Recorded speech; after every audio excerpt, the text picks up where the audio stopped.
شروع کرتی ہوں اللہ کے نام سے جو بے انتہا مہربان نہایت رحم فرمانے والا ہے۔ اے لوگو جو ایمان لائے ہو، اللہ سے ڈرو جیسا کہ اس سے ڈرنے کا حق ہے۔ تم کو موت نہ آئے مگر اس حال میں کہ تم مسلم ہو۔ سب مل کر اللہ کی رسی کو مضبوط پکڑ لو اور تفرقہ میں نہ پڑو۔ اللہ کے اس احسان کو یاد رکھو جو اس نے تم پر کیا ہے۔ تم ایک دوسرے کے دشمن تھے، اس نے تمہارے دل جوڑ دیے اور اس کے فضل و کرم سے تم بھائی بھائی بن گئے۔ تم آگ سے بھرے ہوئے ایک گڑھے کے کنارے کھڑے تھے، اللہ نے تم کو اس سے بچا لیا۔ اس طرح اللہ اپنی نشانیاں تمہارے سامنے روشن کرتا ہے، شاید کہ ان علامتوں سے تمہیں اپنی فلاح کا سیدھا راستہ نظر آ جائے۔ تم میں کچھ لوگ تو ایسے ضرور ہی ہونے چاہیے جو نیکی کی طرف بلائیں، بھلائی کا حکم دیں اور برائیوں سے روکتے رہیں۔ جو لوگ یہ کام کریں گے وہی فلاح پائیں گے۔ کہیں تم ان لوگوں کی طرح نہ ہو جانا جو فرقوں میں بٹ گئے اور کھلی کھلی واضح ہدایات پانے کے بعد پھر اختلافات میں مبتلا ہوئے۔ جنہوں نے یہ روش اختیار کی وہ اس روز سخت سزا پائیں گے، جبکہ کچھ لوگ سرخ رو ہوں گے اور کچھ لوگوں کا منہ کالا ہوگا۔ جن کا منہ کالا ہوگا ان سے کہا جائے گا کہ نعمت ایمان پانے کے بعد بھی تم نے کافرانہ رویہ اختیار کیا۔ اچھا تو اب اس کفران نعمت کے صلے میں عذاب کا مزہ چکھو۔ رہے وہ لوگ جن کے چہرے روشن ہوں گے تو ان کو اللہ کے دامن رحمت میں جگہ ملے گی اور ہمیشہ وہ اسی حالت میں رہیں گے۔ یہ اللہ کے ارشادات ہیں جو ہم تمہیں ٹھیک ٹھیک سنا رہے ہیں، کیونکہ اللہ دنیا والوں پر ظلم کرنے کا کوئی ارادہ نہیں رکھتا۔ زمین اور آسمانوں کی ساری چیزوں کا مالک اللہ ہے اور سارے معاملات اللہ ہی کے حضور پیش ہوتے ہیں۔ اب دنیا میں وہ بہترین گروہ تم ہو جسے انسانوں کی ہدایت اور اصلاح کے لیے میدان میں لایا گیا ہے۔ تم نیکی کا حکم دیتے ہو، بدی سے روکتے ہو اور اللہ پر ایمان رکھتے ہو۔ یہ اہل کتاب ایمان لاتے تو انہی کے حق میں بہتر تھا، اگرچہ ان میں کچھ لوگ ایماندار بھی پائے جاتے ہیں مگر ان کے بیشتر افراد نافرمان ہیں۔ پھر سنیے،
Yep.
ایھا الذین آمنو، اے لوگو جو ایمان لا چکے ہو، اللہ کو اپنا رب مان لیا ہے۔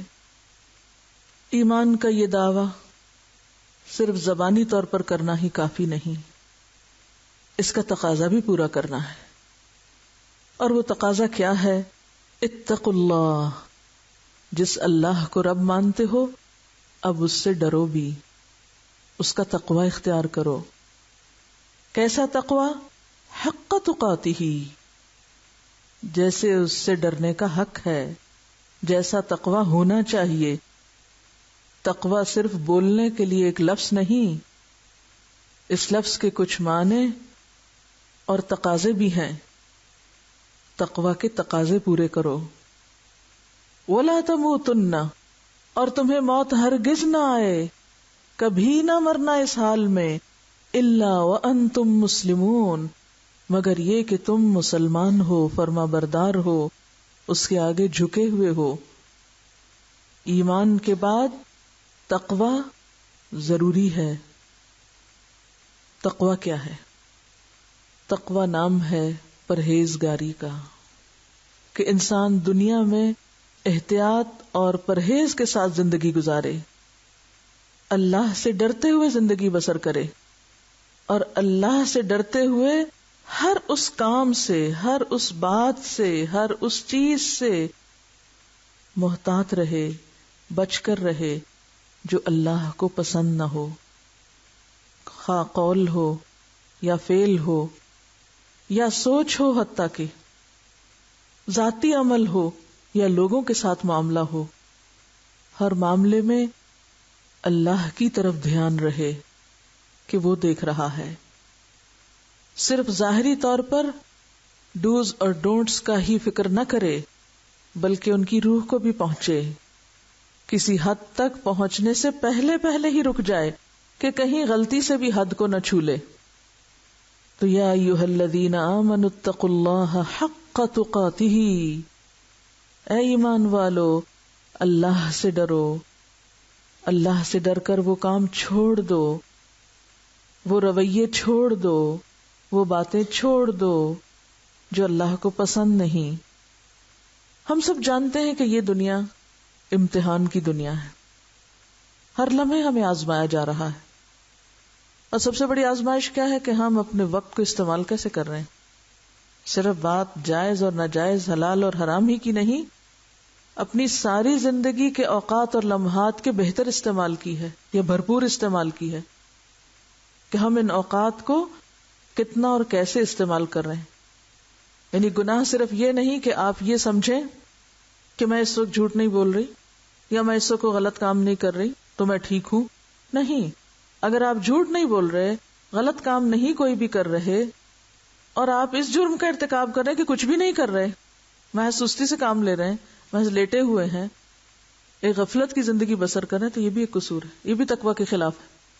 تو تقوی دراصل شعور کی اعلیٰ ترین کیفیت کا نام ہے، کہ جس میں انسان اتنا حساس ہو جائے، اپنی ذات کے معاملے میں نہیں، اللہ کے معاملے میں، لوگوں کے معاملے میں اتنا حساس ہو جائے، اتنا سینسیٹیو ہو جائے کہ کہیں بھی وہ اللہ کی نافرمانی کا کام نہ کرے یا بندوں کو ستانے والا کام نہ کرے۔ اب دیکھیے کہ یہ جو ہمارا امتحان ہے وہ پھر اتنا بھی نہیں صرف کہ ہم وقت کیسے استعمال کر رہے ہیں، یہ زندگی کو کس طرح گزار رہے ہیں، اس میں جگہ جگہ مختلف رکاوٹیں، ناپسندیدہ چیزیں، ایسی چیزیں بکھری ہوئی ہیں کہ جو ہماری اچھی نیت، اچھی سوچ اور اچھے کاموں کے راستے میں رکاوٹ بن جاتی ہیں۔ یعنی آپ اپنے وقت کو بھرپور گزارنا چاہتے ہیں، آپ اپنی صلاحیتوں کو صحیح طور پر استعمال کرنا چاہتے ہیں، لیکن کیوں نہیں کر پاتے؟ اچھے ارادے کے باوجود، اچھی نیت کے باوجود، کیونکہ راستے میں کئی رکاوٹیں ہیں۔ آپ اچھے ہیں، آپ کی سوچ اچھی، آپ مثبت سوچ رہے ہیں، لیکن آپ کے سامنے ایسے لوگ موجود ہیں جو منفی طریقے سے سوچتے ہیں، جو اچھے نہیں۔ اب آپ الجھنا شروع کر دیں کہ مجھے راستہ دو، مجھے تو کام کرنا ہے۔ پھر اسی طرح آپ دیکھیں کہ جہاں آپ کو لوگوں کی منفی باتوں، منفی سوچوں، منفی رویوں سے واسطہ پڑتا ہے، وہاں بعض اوقات لوگوں کے غیر سنجیدہ رویے، نان سیریس ایٹیٹیوڈ، اور گھر میں یا گھر سے باہر ایک ایسے ماحول کا ہونا کہ جس میں کسی کو فکر ہی نہیں آخرت کی، آپ تنہا ہیں اس سوچ والے. اب یہ بھی ایک ناپسندیدہ صورت ہے. اب پھر آپ بھی بیٹھ جاتے ہیں کیونکہ سارا ماحول ایسا ہے تو اس لیے میں کیا کروں. کہیں پر آپ ایسی سچویشن میں گرفتار ہو جاتے کہ دنیا کی کوئی چیز آپ کو اپنی طرف کھینچنے لگتی. آپ نکلے تھے ایک بڑے ہی اچھے جذبے سے، راستے میں کوئی ایسی چیز نظر آ گئی جس نے آپ کو اپنی طرف متوجہ کر لیا، وہ سارا مقصد اور ساری باتیں بھول گئے. مثلا آپ میں سے اگر کوئی بچی گھر سے یہ سوچ کر نکلی ہے کہ مجھے تعلیم حاصل کرنا ہے، یہاں آ کر وہ ایک ایسی دوستی میں پڑ جاتی کہ ساری تعلیم پیچھے رہ جاتی ہے، اور اس کا الٹیمیٹ گول کیا بن جاتا ہے، محض اپنی دوست کے پاس بیٹھی رہوں، اس کے ساتھ گپ شپ لگاتی رہوں اور اس کے ساتھ اچھا وقت میرا گزرے. تو کیا کیا اس نے؟ وہ ساری نیت اور جذبہ اور ساری قربانی وہ سب ختم ہو گئی، وہ الجھ گئی کسی اور چیز میں. اسی طرح بہت سے ایسے اسباب ہوتے ہیں جو بہت ہی ناخوشگوار ہوتے ہیں. لمحے لمحے پر آپ کو ناخوشگوار کیفیات سے دوچار ہونا پڑتا ہے. کبھی کوئی آپ کو کچھ بات کہہ دیتا ہے، کبھی آپ کو کوئی ایسی چیز نظر آ جاتی ہے جو آپ کو اچھی نہیں لگتی، کبھی آپ کی یادوں میں، آپ کے خیالات میں، آپ کی سوچوں میں، آپ کے شعور لا شعور میں کوئی بچپن کے، کوئی ازدواجی زندگی کے، کوئی بچوں کے ایسے واقعات، معاملات، مسائل، پریشانیاں آپ کو پیچھے سے اٹھ کے کچوکے لگاتی رہتی ہیں. دیکھو تمہارے ساتھ تو یہ ہو گیا، تمہارے ساتھ تو وہ ہو گیا. کتنی ہی چیزیں ہیں جو ہمیں مسلسل ناخوشگوار رکھتی ہیں. یہ سب کیا ہے؟ یہ دنیا کا جنگل ہے، یہ بکھرے ہوئے کانٹے ہیں، جھاڑیاں ہیں. آپ کے اپنے اندر بڑا عزم جمع ہے، بڑے شوق ہیں، بہت بہت کچھ کرنے کے لیے آپ تڑپتے ہیں، روتے ہیں، دعائیں مانگتے ہیں، لیکن حالات کرنے نہیں دیتے. کبھی بچے پاؤں پکڑ رہے ہیں، کبھی شوہر روک رہا ہے، کبھی ماں باپ محبت میں آڑے آ رہے ہیں، کبھی کوئی اور ہم پہ ترس کھا رہا ہے، کبھی کوئی بیماری آ جاتی ہے. غرض کہ آپ ان گنت رکاوٹیں پائیں گے اپنے راستے میں. اب ان ساری رکاوٹوں کو عبور کر کے اصل منزل تک کیسے پہنچنا ہے، یہ انتہائی سمجھداری کا کام ہے، اور یہ صرف سمجھدار شخص کر سکتا ہے.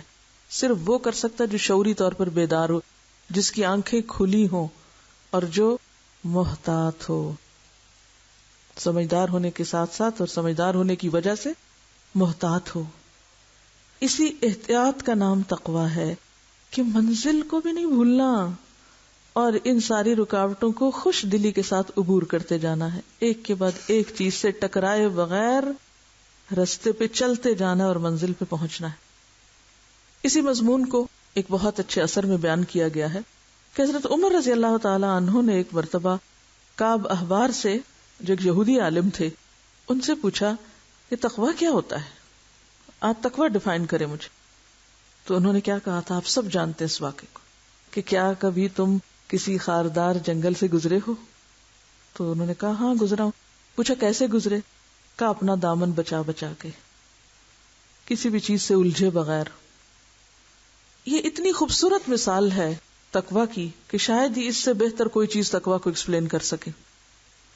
یہ دنیا کیا ہے؟ خاردار جنگل، جس کے خوبصورت پھول بھی ایک طرح سے آزمائش ہیں، جس میں خوبصورت اٹریکشنز، وہ حب و شہوات کی ساری قسمیں، وہ بھی بظاہر جو خوبصورت نظر آتی ہیں وہ بھی دراصل کانٹے ہی ہیں اس رستے کے، وہ بھی جھاڑیاں ہی ہیں.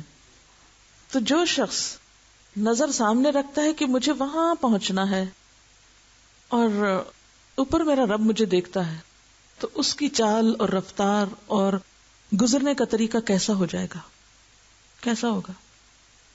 بہت محتاط. ابھی آپ دیکھیے کہ آج بارش ہو رہی ہے اور رستوں پہ پھسلن ہے، کیچڑ ہے، کہیں پانی ہے. اب آپ یہاں تو نہیں بیٹھے رہیں گے نا، گھر تو جانا ہے. جب آپ کسی ایسی جگہ پر پہنچے، نہیں کچھ راستہ ہو سکتا ہے اسموتھ ہو، آپ کے لیے صاف ستھرا ہو، لیکن جب آپ ایسی جگہ پر پہنچے کہ جہاں کیچڑ ہو، پھسلن ہو، گڑھا ہو، کیا کریں گے آپ؟ بیٹھ رہیں گے کہ جس دن یہ سوکھے گا اس دن میں آؤں گی گھر؟ نہیں، وہ تو آپ کو جانا ہے گھر، جیسے بھی جائیں آپ کو جانا ہے. اسی طرح موت انتظار میں کھڑی، اس نے تو پکڑ لینا ہے، اگلے کمرے میں تو جانا ہی ہے. کوئی بھی نہیں کہہ سکتا کہ ہم جب دنیا کے حالات اچھے ہو جائیں گے، ماحول اچھا ہو جائے گا، سب لوگ اچھے بن جائیں گے، پھر میں بھی اچھی ہو جاؤں گی اور اس کے بعد مروں گی، پھر جنت میں جاؤں گی. امپاسبل. نہ آپ یہ کر سکتے ہیں کہ اپنے گھر والوں کو چھوڑ دیں، یہ بھی ایک فرار ہے، اور یہ پاسبل بھی نہیں کہ آپ گھر چھوڑ دیں. نہ یہ آپ کر سکتے ہیں کہ آپ اپنی جسمانی ضروریات سے فارغ ہو جائیں، آپ کو سونا بھی ہے، آپ کو کھانا بھی ہے، آپ کی اور ضروریات بھی ہیں. نہ آپ یہ کر سکتے ہیں کہ آپ لوگوں کے منہ باندھ کے رکھیں، ان کے ہاتھوں کو بھی باندھ دیں، نہ کوئی آپ کو ہاتھ سے تکلیف دے، نہ کوئی آپ کو زبان سے دے، نہ کوئی آپ کے ساتھ رویہ خراب کرے کہ جس سے آپ کا موڈ آف ہوتا ہے، کوئی آپ کی خلاف مرضی خلاف پسند بات نہ کرے. کیا آپ کسی ایسی دنیا کا تصور کر سکتے ہیں؟ ایسی دنیا کوئی بنا سکتا ہے؟ کہیں بھی نہیں ایسی دنیا. حتیٰ کہ سارے کے سارے بامقصد لوگوں کے بیچ میں رہنے سے بھی ایسی دنیا نہیں ملے گی آپ کو. اب آپ کو کرنا کیا ہے؟ محتاط ہونا ہے. کیسے محتاط ہونا ہے؟ لوگ جو بھی کہتے ہیں آپ کو اپنی زبان سنبھال کے استعمال کرنی. لوگ آپ کے بارے میں جو بھی سوچتے ہیں آپ کو اپنی سوچ کو بدگمان نہیں ہونے دینا. آپ کو اپنی غلط فہمیوں اور بدگمانیوں کو اپنے اندر ہی ختم کرنا ہے. لوگ آپ کو کتنا بھی الجھائیں، کتنی بھی آپ کے سامنے اٹریکشنز لائیں کہ نہیں ادھر سے نہیں ادھر سے آ جائیے، یہ شارٹ کٹ ہے، تو آپ کو وہاں بھی محتاط ہونا ہے. تقویٰ شعور کی اعلیٰ ترین کیفیت کا نام ہے، اعلیٰ ترین شعوری کیفیت کا نام ہے. یعنی انسان کا شعور جو جاگ اٹھتا ہے، فَإِذَا هُمْ مُبْصِرُونَ کی جو کیفیت ہے کہ انسان کو نیکی کے مواقع نظر آنے لگتے ہیں، اپنی غلطیاں نظر آنے لگتی ہیں. گویا دوسرے معنوں میں غفلت سے نکلنے کا نام ہے، غفلت سے باہر آنے کا. ایک زندگی ہوتی ہے نا غفلت میں ڈوبی ہوئی، اچھے برے کی تمیز نہیں، بس جو ہو رہا ہے سو ہو رہا ہے، ٹھیک ہے، سب ٹھیک ہی کر رہے ہیں، سب اچھا چل رہا ہے، نہ نیکی کی کوئی خاص امنگ ہے، نہ تڑپ ہے، نہ شوق ہے، اور نہ ہی برائی پر کوئی خاص ندامت ہے. بس ایک ذہول کی کیفیت ہے. ذہول اصل میں عربی کا لفظ ہے. ذہول کی کیفیت ہوتی ہے یعنی غفلت سے ملتی جلتی، بس جیسے ایک نشے کی یا ایک بے خبری کی، لا علمی کی، یعنی لا علمی، بے خبری، جہالت، اور ہر ایک سے بے نیاز ہو کر، اپنی آخرت سے بے نیاز، اپنے ذمہ داریوں سے بے نیاز، اپنے فرائض سے بے نیاز. اس کیفیت کا ایک نام ہے. بے حسی بھی اس میں آ جاتی ہے، لیکن صرف بے حسی نہیں ہوتی، یعنی نہ تو اپنے انجام کا کوئی خوف ہے، نہ اپنی غلطیوں کا کوئی احساس ہے، بس جس حال میں ہم مطمئن ہیں. تو تقویٰ دراصل ہمیں اس سے باہر نکالتا ہے. اور قرآن پاک کے کوئی بھی صورت دیکھ لیں، کوئی بھی عمل کی بات دیکھ لیں، اس کے ساتھ ہی تقویٰ لگا ہوا ہے. یعنی تقویٰ کا تکرار اتنی زیادہ ہے، احکامات میں، اخلاق میں، عبادات میں، ہر چیز میں تقویٰ مطلوب ہے. اللہ تعالیٰ نے انسان کو عقل دے کر پیدا کیا نا، شعور کی اعلیٰ ترین کیفیت پیدا ہو جس میں انسان نہ صرف یہ کہ جسم کے تقاضے، روح کے تقاضے، عقل کے تقاضے اور اپنے دیگر تقاضے جو ہیں ان کا ادراک کر سکے اور ان کے اندر ایک توازن پیدا کرے، اور اللہ تعالیٰ کا ایسا قرب اس کو نصیب ہو کہ وہ اپنے اصل مقام پہ آ جائے، جس مقام پہ لقد خلقنا الانسان فی احسن تقویم اور وَلَقَدْ كَرَّمْنَا بنی آدم کے جو عزت افزائی اللہ تعالیٰ نے بخشی، اور اسی کی بنا پر ان اکرمکم عند اللہ اتقاکم، جو اس میں جس لیول پر پہنچے گا پھر اتنا ہی اللہ تعالیٰ کی طرف سے اس کو عزت اور اس کو اللہ کا قرب نصیب ہوگا. تو یوں سمجھے کہ جیسے تقویٰ ایک آپ کے اندر ایک روشنی پیدا کر دیتا ہے نا، کہ جس میں انسان کو اس کو اپنا اپنا مقام نظر آنے لگتا ہے، اس کو اپنی منزل یا اپنا انجام نظر آنے لگتا ہے، اپنی غلطیاں نظر آنے لگتی ہے، نہیں وہ ایک اور ہی نگاہ سے خود کو دیکھنا شروع کر دیتا ہے. تو عام حیوانی کیفیت سے انسان کو اٹھاتا ہے یہ تقویٰ. ٹھیک ہے نا؟ تو تقویٰ کی زندگی محتاط زندگی، اور پوری کی پوری محتاط زندگی، آنکھیں کھول کے گزارنے والی زندگی، اندھا دھند بھیڑ چال کی طرح کسی کے پیچھے چلنے والی زندگی نہیں. وہ جا رہا ہے چلو میں بھی چلتی ہوں، نہیں، خود عقل سے کام لینا ہے. نہ جھاڑیوں کے ساتھ الجھنا ہے اور نہ جھاڑیوں کو اپنے ساتھ الجھنے دینا ہے. سمٹ سمٹ کے، سنبھل سنبھل کے چلتے چلے جانا ہے. یہی تقویٰ ہے. تو یا ایھا الذین آمنوا اتقوا اللہ، اور یہ آتا کب ہے؟ جب انسان کے اندر اللہ کا ڈر آتا ہے، اللہ کا تقویٰ پیدا ہوتا ہے، تب تقویٰ والی زندگی نصیب ہوتی ہے. تبھی حق تقاتہ، آخری درجے میں سنبھلنا اور یہ کیفیت ساری زندگی جاری رہے. یہ نہیں کہ کسی دن آپ تھک ہار کے بیٹھ جائیں, اتنے دن ہو گئے ہیں سنبھلتے سنبھلتے, اب تو میں گرنے لگی ہوں جھاڑی پہ, اب میں جا رہی ہوں اس پہ. کتنے بھی آپ تھکے ہوئے کانٹے پہ پاؤں نہیں رکھیں گے, کیونکہ آپ کو پتہ ہی زخمی کر دے گا, آئندہ چلنے کے قابل نہیں چھوڑے گا. لہذا وَلَا تَمُوتُنَّ إِلَّا وَأَنْتُمْ مُسْلِمُونَ, موت تک. کتنی زبردست وارننگ ہے. ہرگز نہ مرنا مگر یہ کہ تم فرما بردار ہو, اللہ سے ڈرنے والے ہو, اطاعت گزار ہو. تمہاری موت نافرمانی میں نہ آئے. کیوں؟ اس لیے کہ حدیث میں آتا نا کہ جیسی تمہاری زندگی ہوگی ویسی ہی تمہاری موت ہوگی, اور جس حال میں تم مرو گے اسی حال میں تم اٹھائے جاؤ گے. تو اگر موت اللہ کی نافرمانی میں آ گئی تو کیا ہوگا؟ اٹھو گے بھی تو اللہ کی نافرمانی میں نا, اور اللہ کی نافرمانی میں مر کے اللہ کو راضی تھوڑی کر سکتے. تو خاص طور پر اپنی عاقبت کی فکر. اس کے لیے کرنا کیا ہے؟ اس کے لیے آپ کو اجتماعی زندگی درکار ہے. یہ اتنا مشکل رستہ ہے, یہ اتنا مشکل امتحان ہے اس زندگی کا کہ آپ تنہا بچ ہی نہیں سکتے. تنہا بھیڑ کو تو بھیڑیا کھا ہی جائے گا, اکیلے نہیں چل سکتے. امپاسبل کہ آپ ساری دنیا چھوڑ کے گھر میں جا بیٹھے اور کہیں میں متقی بن کے زندگی گزارنے لگی ہوں, یہ نہیں ہو سکتا. اس کے لیے حل بتایا گیا ہے وَاعْتَصِمُوا بِحَبْلِ اللَّهِ جَمِيعًا, قرآن پر جمع ہونا. کیونکہ آپ دیکھیے کہ اگر سڑک کے اوپر صرف آپ ہی محتاط ڈرائیور ہیں اور باقی لوگ اناڑی ہیں, آپ بچ سکتے؟ نہیں بچ سکتے. آپ کو ماحول چاہیے ہی چاہیے, اور اس کے لیے اگر آپ صرف خود اکیلے قرآن پڑھ رہے ہیں تو کافی نہیں, اگر صرف آپ کا تعلق قرآن کے ساتھ تو کافی نہیں. اس کے لیے دوسروں کو بھی اس رستے پر لانا اور سب کو اسی پر اکٹھا کرنا ہے, تب آپ کے لیے پاسبل ہوگا کہ آپ بھی اس رستے پر بچ کے چل سکیں. تو حکم کیا؟ وَاعْتَصِمُوا بِحَبْلِ اللَّهِ جَمِيعًا, سب مل کر اس پر متفق ہو جاؤ, قرآن کو مضبوط تھام لو. حبل اللہ کا معنی یہاں اللہ کی رسی, رسی سے مراد یہاں جیسے کہ حدیث میں آتا ہے کہ القرآن حبل اللہ المتین, قرآن ہی اللہ کی مضبوط رسی ہے جس کا ایک سرا آپ کے ہاتھ میں اور ایک سرا اللہ کے پاس. اللہ سے جڑنے کے لیے اللہ سے مضبوط تعلق اور سہارا. پھر پھسلن والے رستے کو سامنے لے آئیے. تو آپ جب پھسلنے والے رستے سے گزرتے ہیں تو کیا کرتے ہیں؟ فوراً دوسرے کو پکڑ لیتے ہیں نا. کوئی اور ساتھ ہوتا ہے اس کو پکڑ لیتے, کوئی رسی پکڑ لیتے ہیں, کوئی جیسے وہ ہل کلائمبنگ کرتے ہیں تو کیا کرتے ہیں؟ رسی پکڑ پکڑ کے اوپر چڑھتے ہیں نا. تو ایک رسی یا ایک سہارا یا ایک سینٹر آپ کو چاہیے کہ جس سے آپ جڑے ہوئے ہوں, جس سے آپ کو مسلسل انرجی ملتی رہے, فیول ملتا رہے. تو وَاعْتَصِمُوا بِحَبْلِ اللَّهِ جَمِيعًا. اب آپ کو سہارا چاہیے.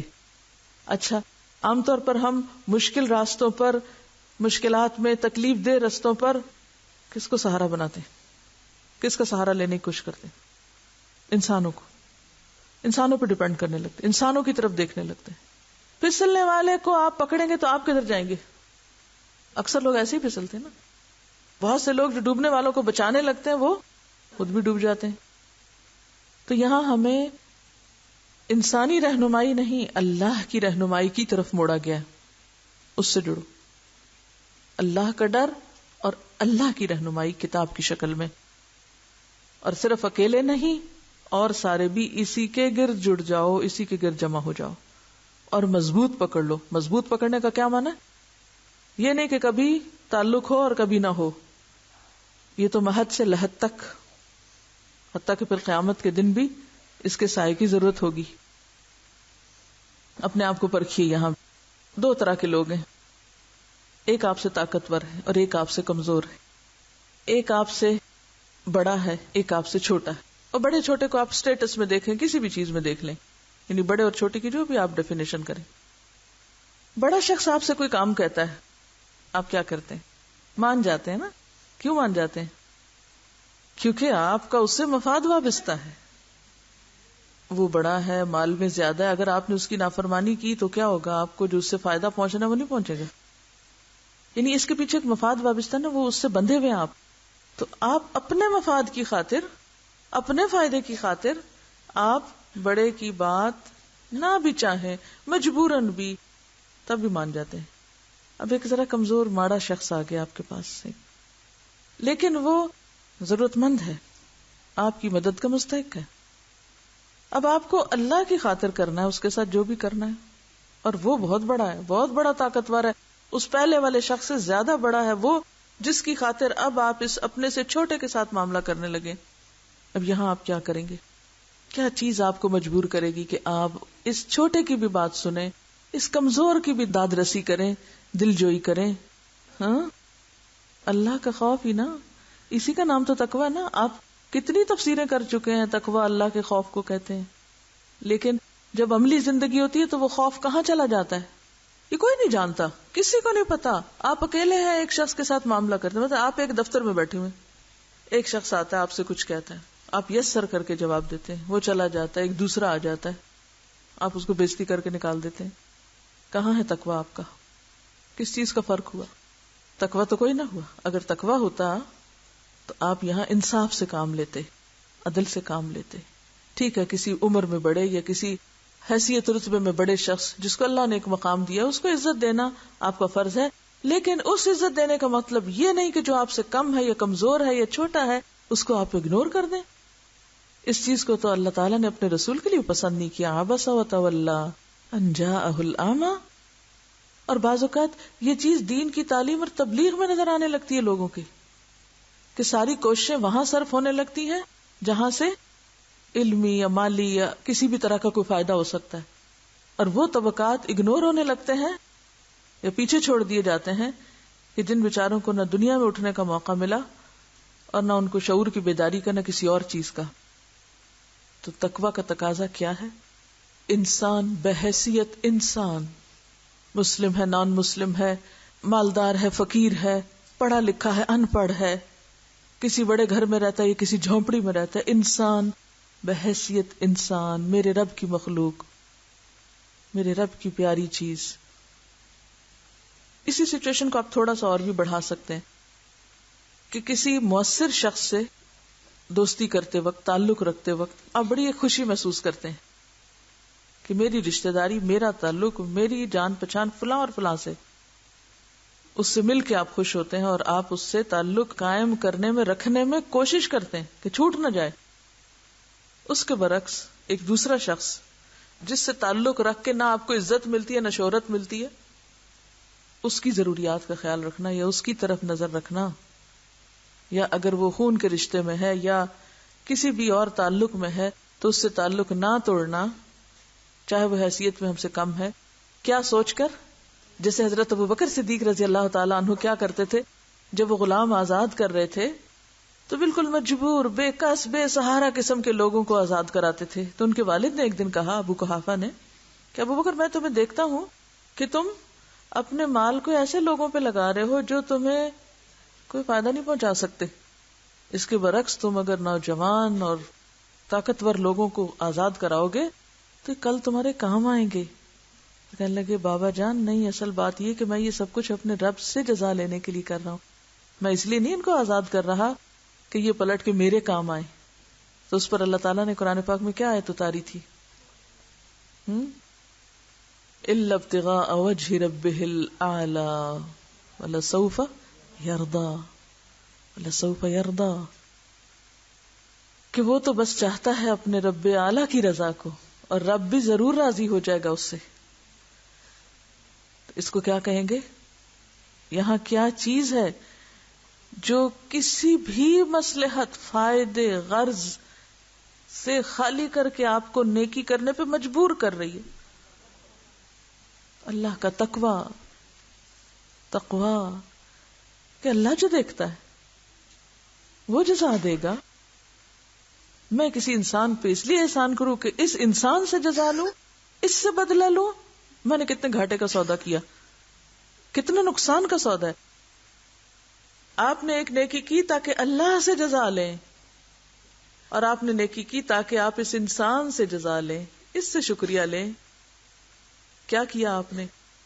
اب دو لوگ لے لیجئے، ایک شخص ہے وہ اللہ تعالی سے جزا کی خاطر نیکی کرتا ہے، وہ یہ نہیں دیکھتا کہ اس کا مجھے دنیا میں کیا ریٹرن ملنے والا ہے، اور ایک یہ ہے کہ جو انسان سے بدلہ لینے کی خاطر اس سے کسی قسم کا ڈائریکٹ یا انڈائریکٹ فائدہ حاصل کرنے کی خاطر نیکی کر رہا ہے. کس نے نفع کا سودا کیا اور کس نے گھاٹے کا سودا کیا؟ جس نے اللہ سے سودا کیا، جس نے اللہ کی خاطر کام کیا، الا ابتغاء وجہ ربہ الاعلی کام کیا، اور دوسرا جس نے انسانوں سے کوئی فائدہ حاصل کرنے کے لیے کام کیا، اس نے بڑا ہی سخت نقصان کیا اپنا، کیونکہ انسان تو خود محتاج ہے، وہ کسی کو کیا دے سکتا ہے. اسی لیے ہماری نیکی عام نہیں ہوتی، نیکی پھیلتی نہیں ہے، نیکی کے اثرات دور تک جاتے ہی نہیں ہیں، کیونکہ ہم محدود فائدوں کی خاطر نیکی کر رہے ہوتے ہیں، ہم لامحدود کی خاطر کرتے ہی نہیں ہیں، تو نتیجہ بھی تو ویسے ہی نکلے گا نا. آپ صلی اللہ علیہ وسلم نے غزوہ حنین کے موقع پر ایک شخص کو وادی بھر بکریاں دے ڈالی تھیں. وہ جو عرابی آپ کو چمٹ گئے تھے ان کو آپ نے دے دیا تھا، حالانکہ وہ اتنے حقدار نہیں تھے. کیوں؟ دین کی خاطر، لوگوں کو دین میں داخل کرنا تھا، لوگوں کی بھلائی تھی، اس میں آپ کی بھلائی تھوڑی تھی، لوگوں کو دین میں لانا تھا. وہ کون تھے؟ عرابی، بدو، وہ بہت مؤثر لوگ تھے، دیہاتی، اجڑ، گنوار، لیکن انڈائریکٹلی ان کا مسلمان ہونا بھی دین کے لیے ایک وزن رکھتا تھا. لیکن عام طور پر ہم ایسے مواقع پر ناسمجھ ہو جاتے ہیں، ہم وقتی فائدوں کو دیکھتے ہیں کہ یہاں کرنے سے مجھے واپس کیا ملے گا، اور بڑے فائدے کو بھول جاتے ہیں.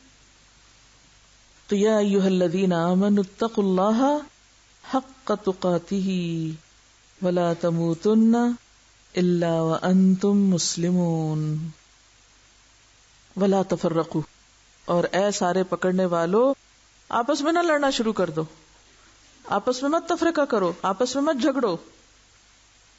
جھگڑنے کا انجام دیکھا ہے نا، جو تم پہلے جھگڑا کرتے تھے. وَاذْكُرُوا نِعْمَتَ اللَّهِ عَلَيْكُمْ، یاد کرو اللہ کی اس نعمت کو جو تم پر ہے. کون سی نعمت ہے یہاں؟ نعمت سے مراد قرآن میں کس چیز کو نعمت کہا گیا ہے؟ اسلام. جی ہاں، اليوم اکملت لکم دینکم واتممت علیکم نعمتی ورضیت لکم الاسلام دینا. یہ کہتے ہیں قرآن کی تفسیر قرآن ہی سے، یعنی ایک آیت کی وضاحت دوسری آیت سے. ورنہ میں کہوں نعمت یہ ہے، آپ کہیں نعمت وہ ہے، تو اسی سے تو تفرقہ اٹھ جائے گا. تو اللہ کی رسی کو پکڑنے کا معنی یہی ہے کہ پھر مزید وضاحت قرآن سے اور اس کے بعد صاحب قرآن سے. وَاذْكُرُوا نِعْمَتَ اللَّهِ عَلَيْكُمْ، یاد کرو اللہ کی اس نعمت کو جو تم پر ہوئی. اِذْ كُنْتُمْ أَعْدَاءً، جب تم دشمن ہوا کرتے تھے. وہ اپنا دشمنی کا زمانہ یاد کرو. اہل عرب کو یاد کرایا جا رہا ہے کہ جب تم متفرق قبائل میں بٹے ہوئے تھے، فرقوں میں، ذاتوں میں، قبیلوں میں بٹے ہوئے تھے، اسلام کی نعمت ملنے پر تم اکٹھے ہوئے. فَأَلَّفَ بَيْنَ قُلُوبِكُمْ، اس نعمت کی وجہ سے اللہ نے تمہارے دلوں میں الفت اور محبت پیدا کر دی. جب سب کا مقصد ایک ہوا، سب کی قبلہ ایک ہوا، سب کی ڈائریکشن ایک ہوئی، تو اس راہ پہ چلنے والوں کے دل بھی باہم جڑ گئے. کیونکہ اصل اتفاق محض کسی مادی چیز کو پکڑنے کا نام نہیں، بلکہ دلوں کے جڑنے کا نام ہے. فَأَلَّفَ بَيْنَ قُلُوبِكُمْ فَأَصْبَحْتُمْ بِنِعْمَتِهِ إِخْوَانًا، تو تم اس کی نعمت کی وجہ سے، یعنی دین اسلام کی وجہ سے، مسلمان ہونے کی وجہ سے بھائی بھائی بن گئے. لہذا مرتے دم تک اس نعمت کو ایک تو تھام کے رکھنا، لا تموتن الا وانتم مسلمون، اور زندگی میں بھی اسی نعمت کی قدردانی کرنا. وَكُنْتُمْ عَلَى شَفَا حُفْرَةٍ مِّنَ النَّارِ، تم آگ کے گڑھے کے کنارے کھڑے تھے. یہ گڑھا کون سا گڑھا تھا؟ فرقہ واریت کا، یعنی فرقوں میں بٹے ہوئے تم آپس میں ایک دوسرے کو قتل کر رہے تھے، ایک دوسرے کو مار رہے تھے، ایک دوسرے کے دشمن بنے ہوئے تھے. اور اس جہالت میں، لا علمی میں اسلام سے ماقبل کے زمانے کو یاد کیجئے کہ کس طرح لوگ ایک دوسرے کے خون کے پیاسے تھے. قاتل اور مقتول دونوں آگ میں، اندھیرے میں گم، اسلام کی نعمت سے محروم، فی دلال مبین، امیین، کس طرف جا رہے تھے؟ آگ کے گڑھے کے کنارے. قریب تھا کہ گر پڑتے اس میں. فَأَنْقَذَكُم مِّنْهَا، اس نے تم کو اس سے بچا لیا، بچا کے تمہیں ایک نعمت دی. اب تم اس نعمت کو چھوڑ دو گے، اور اس نعمت کو چھوڑ کے پھر تم بچ سکو گے اس سے؟ نہیں. تو تقوی والی زندگی ممکن نہیں جب تک کہ ایک ماحول نہ ہو، سہارے نہ ہو، اور وہ ممکن نہیں جب تک کہ اسلام کی تعلیمات نہ ہو، اسلام کی روشنی نہ ہو، اسلام کی نعمت نہ ہو، ورنہ آپس میں ہی ٹکرا ٹکرا کے مرتے رہو گے. کذالک یبین اللہ لکم آیاتہ، اللہ اس طرح تمہارے لیے آیات کھول کھول کے بیان کرتا ہے. کیوں کھول کے بیان کرے؟ لعلکم، تاکہ تم کیا کرو، تہتدون، ہدایت پا جاؤ، تمہیں رستہ مل جائے. ہدایت کا لفظ پیچھے پڑ چکے. کیا ہوتا ہے ہدایت؟ اہدنا الصراط المستقیم، سیدھا راستہ، صرف دیکھنا نہیں، اس پہ چلنا اور منزل تک پہنچنا. یہی راستہ ہے جس سے تم اپنی منزل کو پالو گے.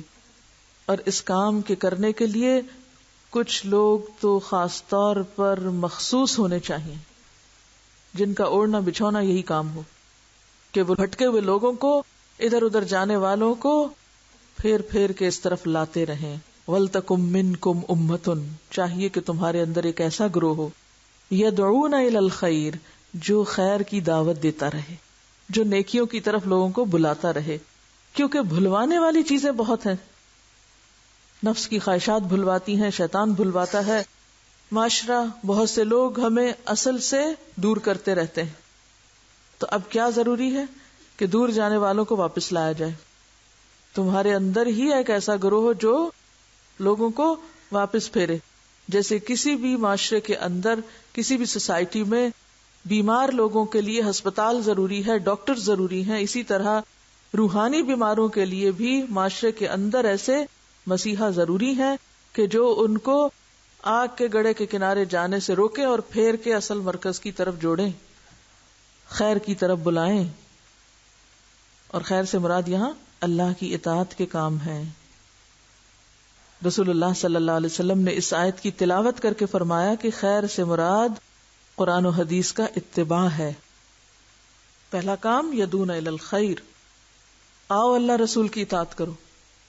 وَيَأْمُرُونَ بِالْمَعْرُوفِ، اور نیکیوں کا حکم دیں، نیکیوں کا حکم دیں، معروف کی طرف بلائیں.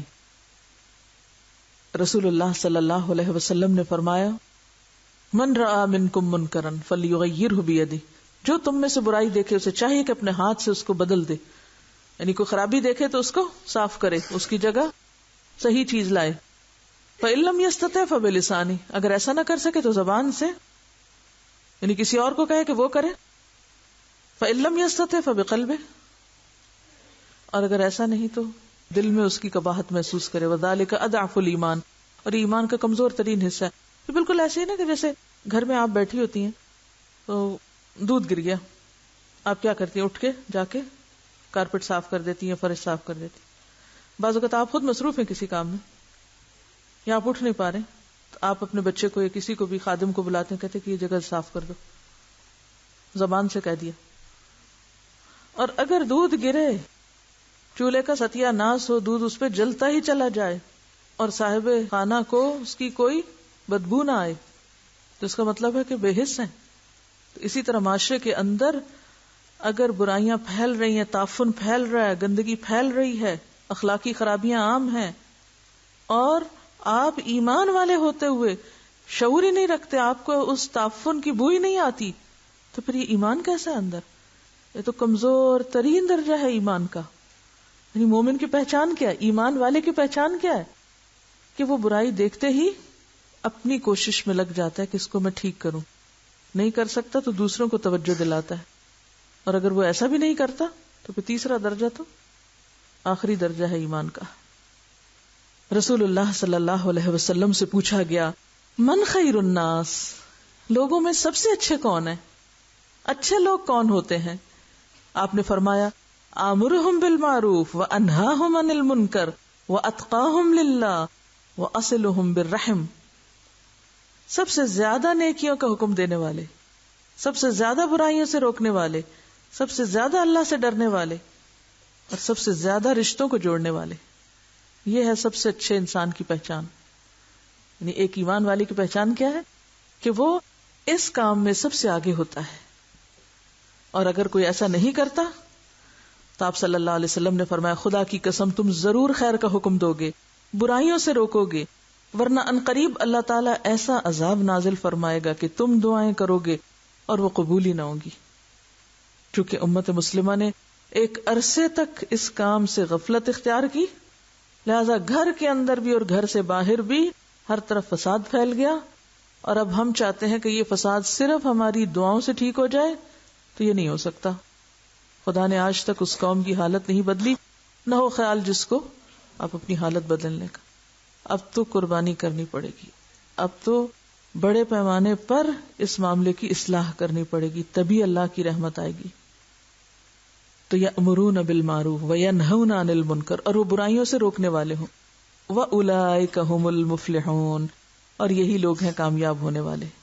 پھر فرمایا وَلَا تَكُونُوا، اور نہ تم ہو، کیسے نہ ہو، کالذین، ان لوگوں کی طرح، یعنی پچھلی قوموں کی طرح، تفرقوا، جنہوں نے تفرقے بازی کی، واختلفوا، اور اختلاف کیا، من بعد ما جاءہم البینات، اس کے بعد کہ ان کے پاس کھلی نشانیاں آ گئی تھی، کتاب موجود تھی، واضح ہدایات موجود تھیں، لیکن ان کو چھوڑ کر انا پرستی کا شکار ہوئے اور باہم اختلاف میں پڑ گئے. حضرت معاویہ رضی اللہ تعالیٰ عنہ سے روایت ہے، رسول اللہ صلی اللہ علیہ وسلم نے فرمایا، تم سے پہلے اہل کتاب 72 فرقوں میں بٹ گئے، اور یہ امت 73 فرقوں میں بٹ جائے گی، جن میں سے 72 جہنم میں اور ایک جنت میں جائے گا. صحابہ نے عرض کیا وہ نجات پانے والا فرقہ کون سا ہوگا؟ آپ نے فرمایا ما انا علیہ و اصحابی، جس پر میں اور میرے صحابہ ہیں. اہدنا الصراط المستقیم صراط الذین انعمت علیہم، انعام یافتہ گروہ، آپ کے ساتھیوں کا گروہ، یعنی آپ کی پیروی اور آپ کے صحابہ کرام کے طریقوں کی پیروی. ولا تکونوا کالذین تفرقوا واختلفوا من بعد ما جاءہم البینات واولئک لہم عذاب عظیم، ایسے لوگوں کے لیے عذاب عظیم ہے. تو اس سے یہ پتہ چلتا ہے کہ یدعون الی الخیر، یأمرون بالمعروف اور ینہون عن المنکر کا کام اس وقت رک جاتا ہے جب لوگ ایک دوسرے کو کاٹنے لگتے ہیں، جب آپس کے اختلافات بڑھ جاتے ہیں، جب اصل کتاب ہدایت کو پیچھے چھوڑ دیا جاتا ہے، جب ہر شخص اپنی منمانی باتیں اور فلسفے بگاڑنے لگتا ہے، جب وہ اللہ کی کتاب کے ذریعے لوگوں کو ہدایت دینے کی بجائے محض اپنے تخیلات کی بنا پر لوگوں کو خیر کی طرف بلاتا ہے. یہ خیر کا تصور اس کے ذہن میں کچھ اپنا ہی من گھڑت ہوتا ہے. تو جب تک ہم کسی بیماری سے شفایاب ہونے کے لیے صحیح طریقہ علاج نہیں اختیار کریں گے، کیا نہیں ہوگا؟ شفا نہیں ہوگی. تو بہت سی کوششیں ناکام ہوتی چلی جائیں گی جب تک ہم نے اصل کو نہ پکڑا. اور وہ کیا ہے؟ تفرقہ بازی چھوڑ کر، باہمی اختلاف چھوڑ کر اصل کو پکڑ لینا، نہ کہ اس اصل کو اختلاف کا ذریعہ بنا لینا. کیونکہ یہاں اہل کتاب کی مشکل کیا بتائی گئی کہ ان کے پاس اللہ کی ہدایت موجود تھی، پھر بھی اختلاف کرتے رہے. یعنی ایک اختلاف کیا ہے؟ لا علمی میں، لا علمی کا اختلاف، جہالت کا اختلاف. اور ایک اختلاف کیا ہے؟ جانتے بوجھتے ہوئے اختلاف. تو لا علمی میں تو اختلاف اس لیے ہوتا ہے کہ پتہ ہی نہیں، اور جانتے بوجھتے اختلاف کب ہوتا ہے؟ جب انسان اللہ کی بزرگی کو چھوڑ کر اپنی بزرگی کے شوق میں مبتلا ہو جاتا ہے، ایگوئسٹ ہو جاتا ہے، انا پرست ہو جاتا ہے، جب سیلف سینٹرڈ ہو جاتا ہے، صرف اپنی ذات کی خود نمائی کے شوق میں مبتلا ہو جاتا ہے. پہلے لوگوں کے لیے مفلحون فلاح تھی، اور ان لوگوں کے لیے عذاب نظیم ہے. یہ کیا عذاب نظیم ہے؟ یوم تبیض وجوہ، یہ اس دن پتا چلے گا جب لوگوں کی اصلیت سامنے آ جائے گی، اور ان کی اصلیت ان کے چہروں پہ آ جائے گی. کیسے؟ کچھ چہرے تو اس دن سفید ہوں گے، یعنی روشن ہوں گے، چمکدار ہوں گے، وہ تسود وجوہ، اور کچھ چہرے سیاہ ہوں گے. یہ فرق کس وجہ سے ہوگا؟ اعمال کی وجہ سے ہوگا. روشن چہرے کن کے ہوں گے؟ یدعون الی الخیر یامرون بالمعروف وینہون عن المنکر، صرف اللہ کی خاطر کرنے والوں کے. اور سیاہ چہرے کن کے؟ جن کے پاس ہدایت، دین، سمجھ سب کچھ آ جائے، اس کے بعد وہ اختلاف اور تفرقہ کریں. فاما الذین اسودت وجوہہم، تو سیاہ چہرے والوں سے پوچھا جائے گا اکفرتم بعد ایمانکم، ایمان لا کے تم نے کفر کیا؟ نعمت اسلام ملنے کے بعد تفرقے کا شکار ہو. یہاں کفر سے مراد کیا ہے؟ کس چیز کو کفر سے تعبیر کیا جائے؟ فرقہ واریت کو. اب دیکھیں نا، اس آیت کو الگ سے نہیں، اس کو اس سے ریلیٹ کر کے پڑھیے. پہلے فرمایا نیکی کی طرف بلاؤ، پھر کہا تفرقے میں نہ پڑو، پھر فرمایا 2 طرح کے چہرے ہوں گے قیامت کے دن. جو پہلے طرح کا کام کرے گا اس کا چہرہ روشن اور دوسری طرح کا کرنے والے کا چہرہ سیاہ. اب صرف سیاہ چہرے والوں کی بات ہو رہی ہے. کالے منہ والوں سے کہا جائے گا ایمان کے بعد تم نے کفر کیا. یہ کون سا ایمان اور کون سا کفر ہے؟ ایمان یہ ہے پہلے حکم کو ماننا، اور کفر کیا ہے؟ جس سے روکا گیا اس کو اختیار کرنا. کفر انکار کو کہتے ہیں نا. فذوقوا العذاب بما کنتم تکفرون، یعنی اتنی شدت ہے اس آیت میں کہ اس تفرقہ بازی اور مسلمانوں کے باہم اختلاف کو کفر سے یہاں تعبیر کیا گیا کہ انسان پھر اصل رستے سے ہٹ جاتا ہے. کیونکہ یہ ہو نہیں سکتا کہ جو شخص اللہ سے محبت کرتا ہو وہ ان سارے لوگوں سے محبت نہ کرے جو اللہ سے محبت کرنے والے ہیں. اس کے لیے تو دعا بھی سکھائی گئی، اللہم ارزقنا حبک و حب من یحبک. اللہ تیری محبت بھی چاہتی ہوں اور ہر اس بندے کی محبت چاہتی ہوں جو تجھ سے محبت کرتا ہو. اتفاق ہو گیا نا. یہ اتفاق پیدا کرنے والی دعا ہے نا. یہ تو نہیں ہو سکتا کہ اللہ تجھ سے تو محبت کرتی ہوں لیکن تیرے چاہنے والوں سے میں عداوت رکھتی ہوں. یہ دو مختلف اور متضاد چیزیں ہیں. اور پھر بتائیں سفید چہرے کس کے؟ وَأَمَّا الَّذِينَ ابْيَضَّتْ وُجُوهُهُمْ فَفِي رَحْمَةِ اللَّهِ، جن کے چہرے روشن ہوں گے وہ اللہ کی رحمت میں ہوں گے. ہم فیہا خالدون، جس میں وہ ہمیشہ ہی رہیں گے. تِلْكَ آیاتُ اللَّهِ نَتْلُوهَا عَلَيْكَ بِالْحَقِّ، یہ اللہ کی آیات ہیں جنہیں ہم آپ پر حق کے ساتھ پڑھیں، ٹھیک ٹھیک سنا رہے ہیں.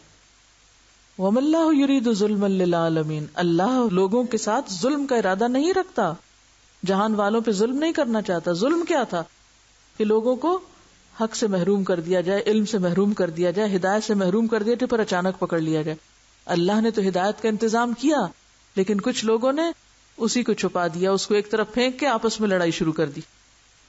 وَلِلَّهِ مَا فِي السَّمَاوَاتِ وَمَا فِي الْأَرْضِ، اور اللہ کے لیے ہے جو کچھ آسمانوں میں ہے اور جو زمین میں ہے. وَإِلَى اللَّهِ تُرْجَعُ الْأُمُورُ، اور سارے معاملات اللہ کی طرف لوٹائے جائیں گے. یاد رکھو تم بھی اللہ کی طرف واپس لائے جانے والے ہو. اب فرمایا کنتم خیر امت، تم ایک بہترین امت ہو، خیر امت ہو. کب، کون، کیسے؟ اخرجت للناس، جو لوگوں کے لیے نکالی گئی، جس کا کام لوگوں کو فائدہ پہنچانا ہے، جو انسانیت کی بھلائی کے لیے وجود میں لائی گئی. کیسے؟ تأمرون بالمعروف، تم نیکی کا حکم دیتے ہو اس لیے اچھے ہو. وتنہون عن المنکر، اور تم برائیوں سے روکتے ہو. وتؤمنون باللہ، اور تم اللہ پہ ایمان رکھتے ہو. ولو آمن اہل الکتاب، اور اگر اہل کتاب ایمان لے آئے ہوتے یعنی یہ کام کر چکے ہوتے. کون سا کام؟ امر بالمعروف اور نہی عن المنکر کا، جس کو انہوں نے چھوڑا. کیوں چھوڑا؟ کیونکہ آپس میں اختلاف شروع کر دیا، اصل بات کو بھول گئے، باہم لڑائیاں شروع کر دی. تو اگر اہل کتاب ایمان لاتے تو بہتر تھا. اب یہاں پھر آپ دیکھیں کہ اہل کتاب کے تفرقے کو چونکہ کفر کہا گیا تو ان کے تفرقہ چھوڑنے کو یہاں کس سے تعبیر کیا گیا؟ ایمان سے. منہم المؤمنون، ان میں سے بعض ایسا کام کر بھی رہے ہیں، مومن ہیں. وَأَكْثَرُهُمُ الْفَاسِقُونَ، اور اکثر ان میں سے فاسق ہیں. عام طور پر جب یہ آیت پڑھی جاتی ہے کنتم خیر امت، تو ہم صرف اس حصے کو لے لیتے ہیں، ہم سب بہترین امت ہیں، کہ بحیثیت قوم کے ہم خیر امت ہیں اور ہم ساری قوموں سے بہتر لوگ ہیں. چاہے ہم برے سے برے کام کریں پھر بھی ہم کیا ہیں؟ سب سے اچھے. We are the chosen people, جیسے یہود بھی کہتے تھے، نسلی تفاخر، ہم سب سے اچھے، ہم ہی بہتر. جیسے مولانا حالی نے کہا تھا نا، وہ امت لقب جس کا خیر الامم. امت مسلمہ کو کیا لقب دیا گیا تھا؟ خیر الامم، ساری امتوں سے بہتر. لیکن اس بات کو یاد رکھیے کہ کہیں اس بات میں غلط فہمی کا شکار نہ ہو کہ یہ ہمیں مسلمان ہوتے ہی لقب مل گیا، بس ہم کچھ کریں یا نہ کریں ہم انٹائٹلڈ ہیں اس لقب کے کیونکہ ہم مسلمان ہیں. تو صرف مسلمان گھرانے میں پیدا ہونے سے آپ کو یہ لقب نہیں مل سکتا جب تک کہ آپ آیت کا باقی حصہ بھی نہ اختیار کریں. اور وہ کیا ہے؟ اخرجت للناس، لوگوں کے لیے نہ نکلیں. لوگوں کے لیے نکلنے کا کیا مطلب ہے؟ ان کی خیر و بھلائی کے کام جب تک نہ کریں، ان کو جب تک فائدہ نہ پہنچائیں. کیسا فائدہ؟ تأمرون بالمعروف وتنہون عن المنکر، جب تک تم امر بالمعروف نہ کرو اور نہی عن المنکر نہ کرو. تو گویا اگر مطلوبہ صفات ہوں گی تو ہی خیر امت ہوں گے، ورنہ قیامت کے دن رسوائی سے کوئی بچا نہیں سکتا۔ ایک مفسر ہیں قتادہ، وہ کہتے ہیں کہ حضرت عمر فاروق نے یہ آیت کنتم خیر امت پڑھی، پھر کہا اے لوگو، جو شخص اس خیر امت میں ہونے کی خوشی حاصل کرنا چاہتا ہے، اس ٹائٹل کو پا کے خوش ہونا چاہتا ہے، تو وہ اس کے لیے خدا کی شرط کو پورا کرے۔ وہ اس کے لیے کس کو پورا کرے؟ خدا کی شرط کو، یعنی صرف پیدائشی یا نسلی طور پر مسلمان ہونا اس ٹائٹل کو حاصل کرنے کے لیے کافی نہیں۔ کیا کہا میں نے؟ صرف پیدائشی طور پر یا نسلی طور پر مسلمان ہونا کہ ہمارے اماں ابا مسلمان تھے، ہم مسلمان ہو گئے، چونکہ ہم مسلمان ہیں اس لیے ہم خیر امت ہو گئے، یہ کافی نہیں جب تک کہ اس کے تقاضے یا شرائط نہ پوری کی جائیں۔ اور وہ شرائط کیا ہے؟ اخرجت للناس، صرف اپنے گھر میں یا اپنے اندر مت بیٹھے رہو، لوگوں کے لیے نکلو۔ تامرون بالمعروف وتنہون عن المنکر کرو۔ ابن کثیر کہتے ہیں خیر امت کی تشریح میں، وہ لوگوں کے لیے سب لوگوں سے بہتر ہے۔ خیر امت کون ہے؟ جو انسانوں کے لیے باقی سارے انسانوں سے زیادہ بہتر ہیں، فائدہ مند ہیں۔ اسی لیے جب کوئی ڈیزاسٹر ہوتا ہے دنیا میں یا کوئی مصیبت آتی ہے تو ہم سب سے پہلے پہنچتے ہیں، ایسا ہی ہے۔ کیا کریں، پہلے کیسے پہنچے؟ وسائل ہی نہیں ہے، عقل ہی نہیں ہے، ایسا ہی ہے۔ دنیا کے جتنے بھی ریسورسز ہیں ان میں سے آدھے مسلمانوں کے پاس، ایک بڑی تعداد ہے مسلمانوں کی، لیکن خیر کے کاموں میں کہاں، کس درجے پر؟ وہ پیچھے۔ بلکہ ہم تو یہ چاہتے ہیں ہمارا گھر بھی کوئی اور آ کے سنوار دے، کسی اور کے نظریات چرا لیں، کسی اور کے خیالات ہتھیا لیں، اور ہم نقالی میں اپنی اصلاح بھی کر لیں۔ تو خیر الامم کا لقب کس کے لیے ہے؟ ابن کثیر کہتے ہیں کہ وہ جو لوگوں کے لیے سب لوگوں سے بہتر ہیں، جو انسانوں کی ہمدردی میں سارے انسانوں سے بہتر ہیں، جو لوگوں کے لیے سب سے زیادہ نفع مند ہیں۔ خیر امت کون ہے؟ جو لوگوں کے لیے سب سے زیادہ فائدہ مند ہے، نفع مند ہے۔ اب اس پر پرکھیے اپنے آپ کو، کیا واقعی ہم سب سے زیادہ انسانوں کے خیر خواہ، ہمدرد اور ان کے لیے فائدہ مند ہیں، کہ ان کو آخرت کے عذاب سے بچانے کے لیے تڑپ رہے ہیں کہ یا اللہ کوئی ایک بھی نہ جہنم میں جائے، اس دنیا میں بھی کوئی ایک بھوکا نہ رہ جائے، اس دنیا میں بھی کوئی ایک نہ پریشان حال ہو، اور آخرت میں بھی کوئی نہ سفر کرے، کوئی نہ مصیبت اٹھائے۔ کیا ہم واقعی ہم انہی چیزوں میں تڑپتے اور غم کھاتے اور روتے ہیں اور پریشان ہوتے ہیں؟ ہمارے آنسو کبھی اس کام کے لیے بھی بہے ہیں؟ یہ صرف ہم اپنی ذات سے ہی فرصت نہیں پاتے۔ اور یاد رکھیے یہ کام اکیلے نہیں ہو سکتا۔ اگر آپ چاہیں نا کہ میں خیر امت بننے کے لیے امر بالمعروف بھی کروں گی، نہی عن المنکر بھی کروں گی، اور اکیلے ہی جا کے سارے ڈیزاسٹر سے نپٹوں گی، کر سکتے ہیں؟ اس کے لیے تیاری چاہیے، اس کے لیے اکٹھا ہونے کی ضرورت ہے۔ کسی بھی مصیبت اور آفت کے وقت دنیا میں دوسری قومیں کیوں پہنچ جاتی؟ اس لیے کہ ویل اکوپڈ ہیں، محنت کی ہے، کام کیا، پتہ ہے کہ ملبے کے نیچے دبے ہوئے لوگوں کو نکالنا کیسے۔ ہمارے پاس کیا ہنر ہے؟ ہم کیا کرتے؟ ہم تو اپنی ضروریات پوری نہیں کرنے کے قابل، ہم تو اپنے شہر کے گٹر نہیں کھول سکتے، ہم تو اپنے ڈھیروں تلے دبے ہوئے انسانوں کو نہیں نکال سکتے، ہم دوسروں کی مدد کہاں سے کریں گے؟ لیکن اگر آپ یہ سمجھتے ہیں کہ انڈیویجولی اکیلے آپ خود سے سب بھاگ پڑیں اور یہ سب کام کر لیں، کبھی بھی نہیں ہو سکتا۔ اس لیے مین اور سینٹرل تھیم ان آیات کی کیا ہے؟ جمیعاً، اجتماعیت۔ ارکان خمسہ میں سے 5واں رکن کیا ہے؟ حج۔ حج کیا سکھاتا ہے؟ اجتماعیت، اتحاد، رنگ و نسل، زبان کے اور درجوں، اسٹیٹس، مراتب کے اختلاف کے باوجود اتحاد۔ وآخر دعوانا ان الحمد للہ رب العالمین۔ سبحانک اللہم وبحمدک، نشہد ان لا الہ الا انت، نستغفرک ونتوب الیک۔ السلام علیکم ورحمۃ اللہ وبرکاتہ۔